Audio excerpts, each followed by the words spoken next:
Hello and welcome. This time on Out Motorsports, the 2020 Mazda CX-5 Signature. And while there's a lot to unpack under this car's beautiful soul red crystal paint, the biggest news for 2020 is what's under the hood. And of course, if you like what we're up to, please do take a second to subscribe to the channel. As always, the more support we have, the better. So let's take a look at the drivetrain offerings that come with the Mazda CX-5 for the 2020 model year and see what makes the turbocharged engine in this CX-5 Signature so interesting and so good. Like I said, the biggest piece of news for 2020 related to the Mazda CX-5 is the addition of this optional turbocharged engine. Since the Mazda CX-5's redesign in 2017, Mazda has offered a 2.5-liter naturally aspirated four-cylinder under the Skyactiv-G family of engines, and it's offered about 186 horsepower and a similar 185-186 pound-feet of torque.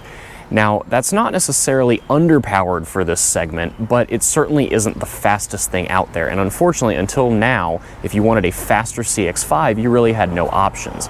But Mazda engineers stepped up to the plate for 2020, and they have offered a turbocharged version of that same 2.5-liter four-cylinder engine that makes 250 horsepower and 310 pound-feet of torque. Yes, 310 pound-feet of torque. And this turbocharged engine is offered on both the Grand Touring Reserve and Signature trim levels. My test vehicle is a fully loaded Mazda CX-5 Signature. If you do not opt for one of those top two trim levels, you will get the naturally aspirated version of this engine, which again makes about 186 horsepower and pound-feet. All CX-5s, regardless of engine choice, are going to come with the same 6-speed automatic transmission. That is the only transmission option.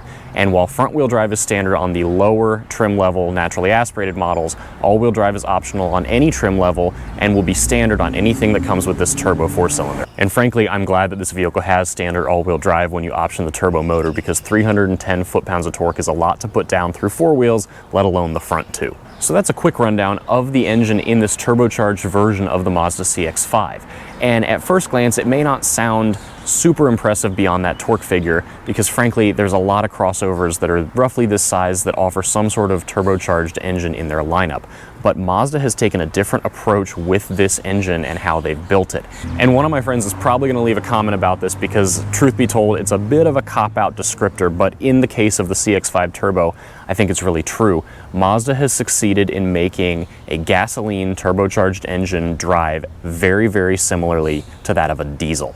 So when I say the CX-5 Turbo is diesel-like in how it drives, what I don't mean is it is slow, rattly, noisy, smoky, smelly, anything like that. What it is able to deliver all of its torque at low RPM. Like I said, this engine puts out 310 pound-feet of torque, and it does it at a maximum of 2,500 RPM. So around town, Mazda really focused on the fact that you can get away from a stoplight and scoot up to city speeds, whether that's 25, 35, 45, with really minimal effort. And the CX-5 is really good in that regard. And when it comes to horsepower, the CX-5 Turbo makes 250 horsepower, and it makes that at a peak of 5,000 RPM. So even though the tachometer goes quite a bit higher, and most people might be used to a higher revving four-cylinder, especially from a company like Mazda, where you've got vehicles like the Miata that really encourage being wrung out by the scruff of their neck at the tippy top of the rev range, this engine doesn't really like to be revved above 5,500 RPM. And the most interesting thing that I noticed was that even when floored, the vehicle will automatically upshift at about 5,200 RPM because it really wants to keep itself in that meaty torque band and slightly higher meaty power band. So this begs the question, what did Mazda, a company who's typically known for higher revving, wind it out to make power sort of engines, do to get all this grunty low-end torque out of their turbo four-cylinder? Well, the first thing they did is some trickery around how the exhaust gases flow to spool the turbo. In simple terms, Mazda has created a way for the exhaust gases to be flowed differently from the exhaust manifold to the turbocharger based on the engine load and RPM. Now, the second big trick that Mazda had up its sleeve was a cooled EGR. So EGR is the exhaust gas recirculation system, and Mazda sends the exhaust gases from the turbocharger through this cooler.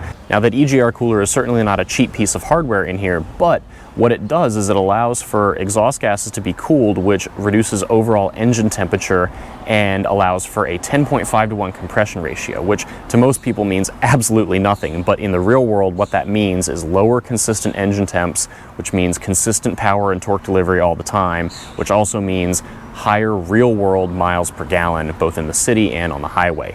Mazda rates the CX-5 Turbo in the high 20s for MPG. I was able to get this one up to almost 30 on about a 250-mile round trip. That is really, really impressive for a vehicle that makes 250 horsepower and 310 pound-feet of torque. So that is the turbocharged offering that is in the Mazda CX-5 for the 2020 model year. As I mentioned, it is offered in the Grand Touring Reserve and Signature trim levels and comes with standard all-wheel drive and a 6-speed automatic transmission. We've talked plenty about the engine under the hood and the rest of the drivetrain. Let's get out on the road and see how this drivetrain performs in the real world.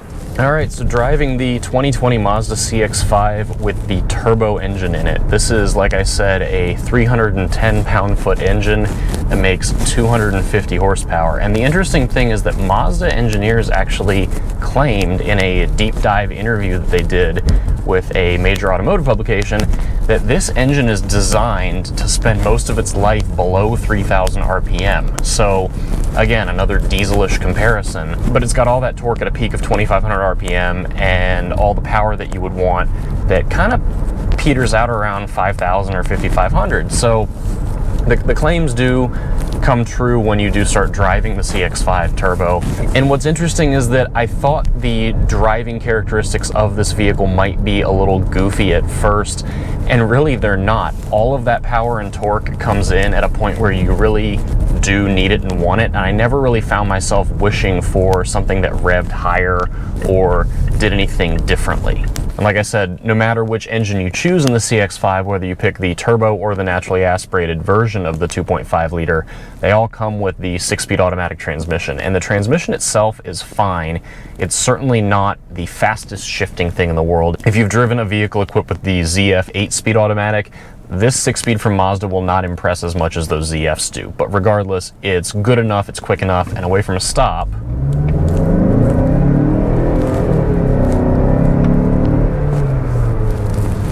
it certainly gets up and moves. The shift time between gears is a little slow. That's what bothers me with the transmission. I think it doesn't need more ratios. The 6 gears are plenty. And thanks to the torque of the engine, you really don't need more than 6 gears. A lot of times when you get those 7, 8, 9, 10 speeds, they're working to overcome the challenges of less torque or perhaps a higher torque and power peak. The other interesting thing with the CX-5 Turbo is if you go on Mazda's website for the CX-5, they actually lead with the torque figure. They don't really mention the power figure. If you look at the CX-5 with the naturally aspirated version of the engine, they lead with 186 horsepower. If you look at the CX-5 Signature, 310 pound-feet.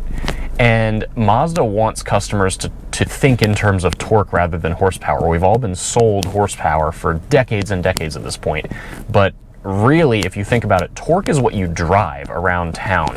Horsepower really only comes to play when you're pinning it wide open, getting on the highway, or, you know, accelerating hard in the city like this. I'm sure you can hear the engine note when I really lay into it there.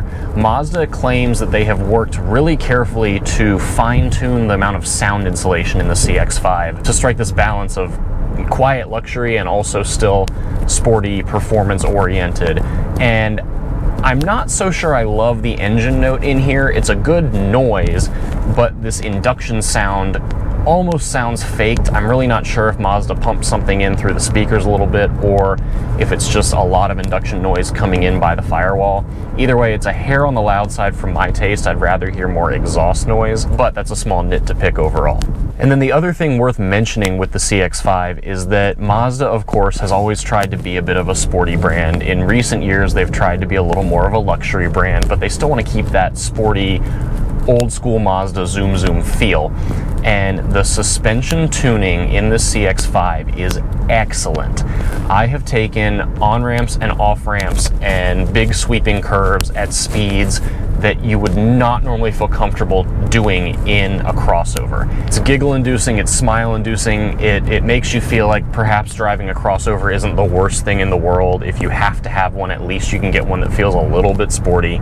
And part of that comes from the suspension tuning. It's really good over bumps. It's a good mix of comfortable and firm and confidence-inspiring but cushy. And the other piece comes in from the steering. This car does have electronic power steering, much like many new cars these days. And The tuning of the electronic power steering once you're moving, I think, is really spot on.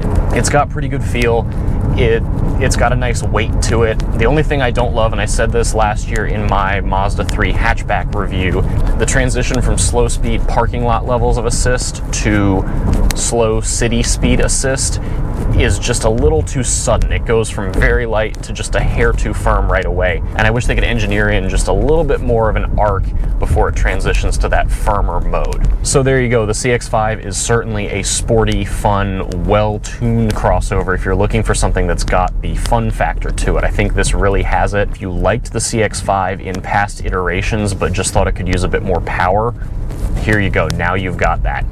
And that is the 2020 Mazda CX-5 Signature with Mazda's new 2.5-liter turbo 4-cylinder Skyactiv-G engine offering. Thanks so much for coming along. Like I said earlier, if you like this video and what we're up to, please take a second to subscribe to the channel right here on YouTube.